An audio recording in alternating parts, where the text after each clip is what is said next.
Hello everybody, my name is Heather and welcome back to my channel. Today I'm going to be sharing with you the books that I read in the month of November. It is currently November 26th, so there's still a few more days left. I might finish one more book, but right now I am pretty pleased with how many books I read. So let's just jump into it really quickly. I finally finished Shadows, which is the novella in the Lux series. I honestly can't get into too much about what the novella is about or who it follows because that would spoil, I believe it would spoil the second book, maybe. Because I think it's book 2.5 or like, I don't know, somewhere in there. So I don't want to spoil anything.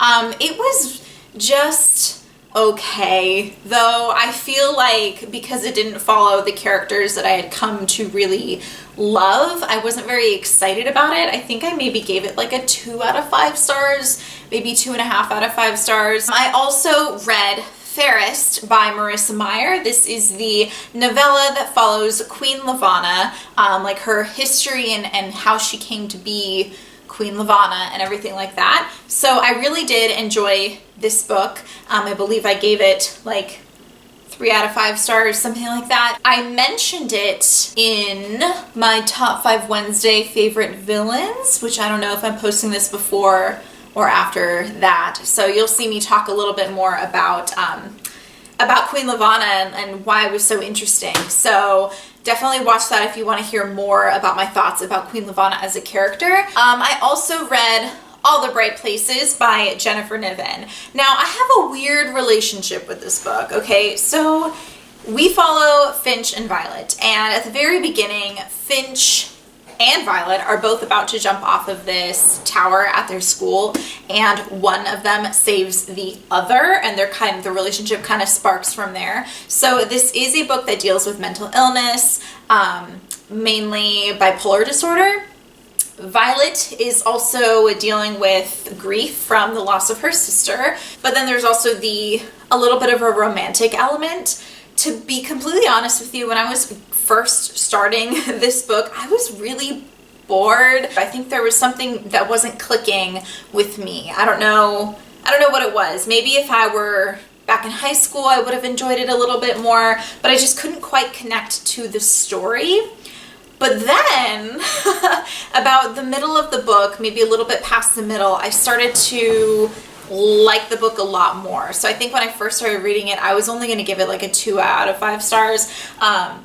But I think I ended up giving it like 3, maybe 3.5 out of 5 stars because I really like how it ended. The end really did redeem it for me. And this is one reason why I don't DNF books, because I wanted to DNF this, but I don't DNF books. If you don't know, DNF means do not finish, because I've had so many experiences where I get to the end of a book and it literally it might crank up my rating by a full star, maybe 1.5 stars. And I read Harry Potter and the Sorcerer's Stone by J.K. Rowling.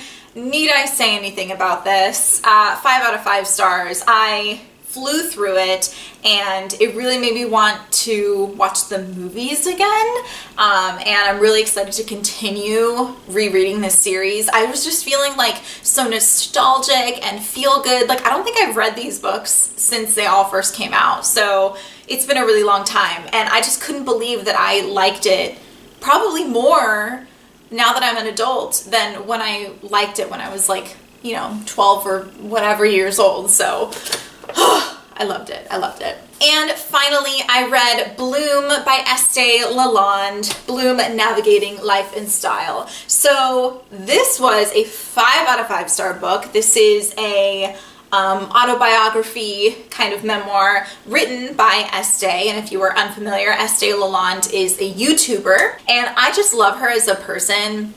I've been subscribed to her for a little while now, and she's just got a personality I feel like I could really mesh with. She's just kind of like a little weird and quirky, and I really get that. And I'm like, she's like my age too, so I'm like, okay, if we met, like, we'd be really good friends. I don't know. Anyway, so not only was the content of this book absolutely wonderful, you've got chapters on the people in her life, chapters on style and beauty and home decor and food and travel, and just everything. It's wonderful.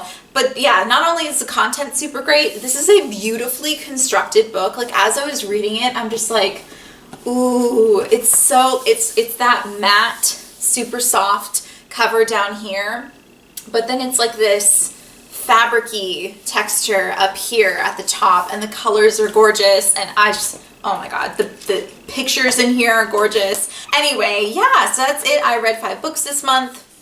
I'm not going to get into my December TBR. I have a whole, video of all my unread books, although I do remember that in that video I totally forgot about the Mortal Instruments and the Infernal Devices that are sitting on top of my TV because they didn't fit anywhere else.